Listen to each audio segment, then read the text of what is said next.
திராவிட கொள்கைகள் இனிமே நீர்த்து போகும் அப்படின்னு திரு ஆசீர்வாதம் சொல்றாரு. ஆனா இளைஞர்களை ஈர்க்கிறாரு, திராவிட கொள்கைகள் கொண்டோரை கூர்தீட்டுகிறார் திரு உதயநிதினு திரு ஸ்டாலின் நம்பிக்கை வைக்கிறாரு. எப்படி இருக்கும்னு நினைக்கிறீங்க? அடுத்த தலைமுறை திமுக எப்படி இருக்கும்னு நினைக்கிறீங்க? இல்ல, அது ஒரு நெருக்கடியான நேரத்துலதான் இப்ப நம்முடைய இந்தியாவினுடைய அல்லது தமிழ்நாட்டினுடைய சமூக அரசியல் மாற்றம் வெகுவாக மாறி வருகிற சூழல்ல இந்த புதிய பொறுப்பை கட்சிக்கும் ஆட்சிக்கும் தம்பி உதயநிதி துணை முதல்வராக பொறுப்பேற்றுகிற காலத்துல நம்ம இந்த விவாதத்தை நடத்துறோம்.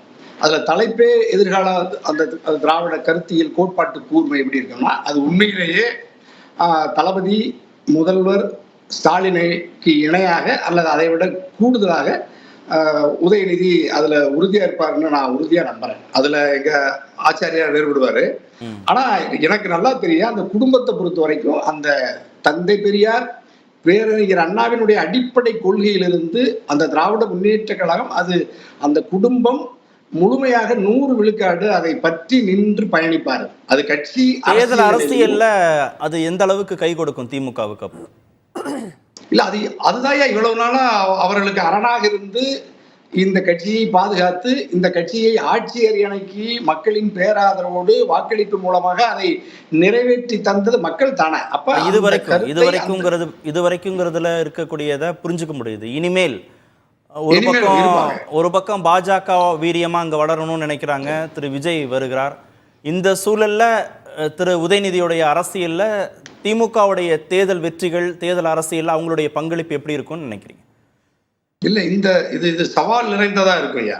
அதுல நீங்க கார்த்தி ஐயாவோட அந்த கேள்வியை புரிஞ்சுக்க, உண்மையிலேயே அது ரொம்ப கூர்மையா போட்டியும் சவாலும் நிறைந்த இடத்துலதான் உதயநிதி வர்றாரு. அப்ப அதுக்கான சூழலை அவதானிச்சுதான் இந்த சரியான நேரத்துல கூட அவரை இந்த அங்கீகாரத்தை தந்து இப்பொழுதே அவர் அடையாளப்படுத்தி களத்துக்கு கொண்டு வந்திருக்காங்கிறதுனால அதை நம்ம இன்னும் கூடுதலா நம்ம வரவேற்கிறோம். ஏன்னா நீங்க இவ்வளவுதான் நீங்க வலிமையா இந்துத்துவாவை இன்னும் கூர்மையா வச்சிருந்தா கூட அங்க இருக்கிற சிவசேனாவைவே தன்னுடைய கருத்தில் தன்னுடைய கோட்பாட்டுக்கு இணையாக கூடுதலாக இந்துத்துவா கருத்தை கொண்டிருக்கிற சிவசேனாவைவே சிதைத்து ஏக்நாத் சிண்டேவை உருவாக்கிய பாஜக நீங்க திமுகவுக்குள் ஊடுருவி அதை சிதைக்க முடியாமல் பாதுகாத்ததுதான் அந்த திமுகவுடைய கலைஞருடைய குடும்பம். அப்ப நம்ம அந்த குடும்பம் அல்லது இந்த உதயநிதி அந்த கருத்தில் இருந்து ஒரு காலம் கடுகளவும் முடியளவும் திசை மாறமாட்டார், உறுதியாக பற்றி நின்று பயணிப்பார். அதற்கு நீங்க அந்த சனாதனம் குறித்து அவர் சொன்ன கருத்து தான் இந்தியா அளவுல விவாதிக்கப்பட்டது. அவர் பல மாநிலங்கள்ல கூட அவர் மேல வழக்கெல்லாம் போட்டாங்க. ஆனாலும் கூட அவர் அதனுடைய கருத்திலிருந்து அவர் பின்வாங்கி கொள்ளவில்லை, உறுதியாக இருக்கிறார். ஆகவே கருத்தியல் ரீதியாக உதயநிதி உறுதியாக இருப்பார். தந்தை பெரியார் பேரறிஞருடைய கோட்பாட்டை சிதையாமல் அதை கூர்மைப்படுத்துவார். தேர்தல் அரசியலிலும் அதை வெற்றியாக மாற்றுகிற ஆற்றலையும் பெறுவார் அப்படின்னு தனியரசு நம்புறேன். திரு ஆசீர்வாதம், ரொம்ப இக்கட்டான சூழல்ல தான் உதயநிதிக்கு இந்த பொறுப்பு தரப்பட்டிருக்குன்னா கூட திராவிட கருத்தியல் மூலமாக திரு ஸ்டாலின் எப்படி உங்களையும் மற்ற எதிர்கட்சிகளையும் எதிர்கொண்டாரோ அதே மாதிரி திரு உதயநிதியாலையும் எதிர்கொள்ள முடியும். ரொம்ப முக்கியமா தேர்தல் அரசியல்லையும் அவரால் வெற்றியை பெற முடியும் அப்படின்னு சொல்றாரு.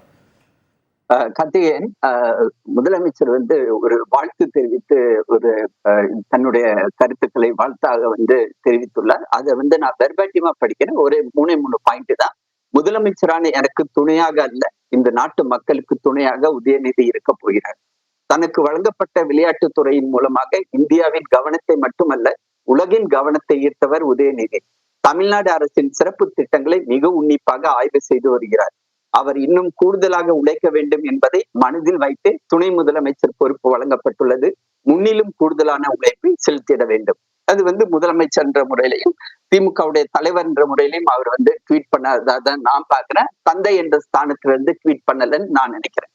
இதுக்கு அடுத்ததாக நம்ம தேர்தல் அரசியலை பத்தி நம்ம பேசணும். தமிழ்நாட்டுடைய தேர்தல் வரலாறு நம்ம அலசி பார்த்தோம் அப்படின்னா, புரட்சி தலைவர் உயிரோடு இருந்ததுல வர கலைஞரால ஆட்சிக்கு வர முடியவில்லை. ஆனாலும் அந்த சமயத்துல கூட தன்னுடைய இயக்கத்தை கட்டுக்கோப்பாக வைத்திருந்தவர் கலைஞர். பல்வேறு பிரச்சனைகள் வந்தது, ஆனாலும் அதையும் தாண்டி தன்னுடைய இயக்கத்தை தன்னுடைய கட்டுக்கோப்புக்குள் வைத்திருந்ததை நம்ம வரலாறும் சந்தித்தது.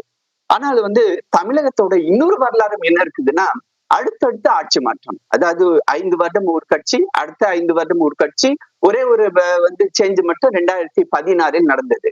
ஆக மொத்தம் வரப்போகிற 2026 ஒரு ஆட்சி மாற்றத்தை நோக்கி தமிழக மக்கள் போகிறார்களா என்பது வந்து ஒரு மிகப்பெரிய கேள்விக்குறி.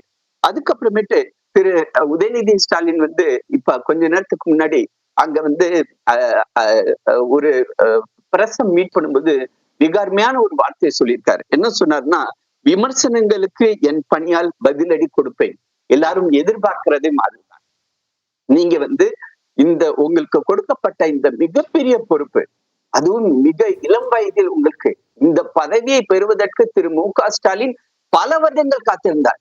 அதுவும் குறிப்பாக திரு கலைஞர் அவர்கள் வந்து அவருக்கு அந்த பதவியை கொடுத்தது பிறகு கூட அசோக் வர்தன் செட்டி போன்ற ஒரு மூத்த IAS அதிகாரிகளை அந்த ஊரக வளர்ச்சி துறையில் செயலாளர்களாக போட்டது மட்டுமல்லாமல் தொடர்ந்து அவருடைய பணியை அவர் கண்காணித்து வந்திருந்தார். அவர் அடிக்கடி IAS அதிகாரிகளை கூப்பிட்டு அவர் வந்து கோப்புகளை சரியாக படிக்கிறாரா, நீங்கள் அவர்களுக்கு சரியாக அவருக்கு எடுத்து சொல்கிறீர்களா, அல்லது நீங்கள் நீட்டுகின்ற இடத்தில் கையெழுத்து போடுகிறாரா, இதையெல்லாம் அவர் வந்து கலைஞர் அவர்கள் தொடர்ந்து திரு மு.க. ஸ்டாலினுடைய பணியை வந்து கண்காணித்து வந்தார்.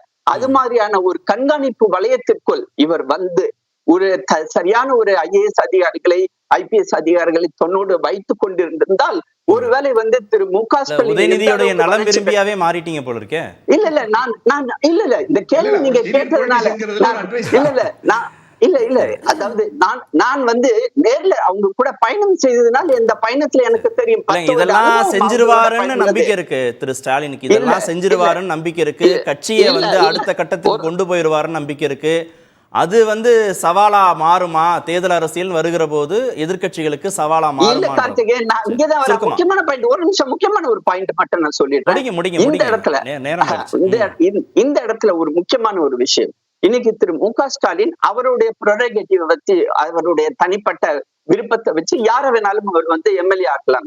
அக்னீஸ்வரன் கூட சொன்னார், யாரையாவது ஒரு கடைகோடியில உள்ள ஒரு திமுக தண்டனை கூட வந்து துணை முதல்வர் ஆக்குவதற்கு முதல்வருக்கு பவர் உண்டு. ஆனால் ஒரு கேள்வி, இன்னைக்கு வந்து திரு செந்தில் பாலாஜியை திரும்ப மீண்டும் வந்து அவரை வந்து மந்திரி ஆக்கிட்டீங்க. நாளைக்கு காலையில அவர் கோட்டைக்கு போக போறாரா, அல்லது வந்து அமலாக்கத்துறை அலுவலகத்துல போய் கையெழுத்து போட போறாரா? அதே மாதிரி வெள்ளிக்கிழமை திரும்பி அங்க போக போறாரா? சனிக்கிழமை விசாரணை அதிகாரி இல்ல இது வந்து வரலாற்றோட முதல் முறையாக இவர்கள் எழுதக்கூடிய ஒரு வரலாறாக இருக்க போகிறது. ஒரு சிட்டிங் அமைச்சராக இல்ல அவங்களுக்கு மேடத்துக்கு நேரம் கொடுக்கணும். நான் வரேன், அடுத்த சுற்றுல வரேன். நிகழ்ச்சியின் இப்பகுதியை இணைந்து வழங்குவோர் V-Guard.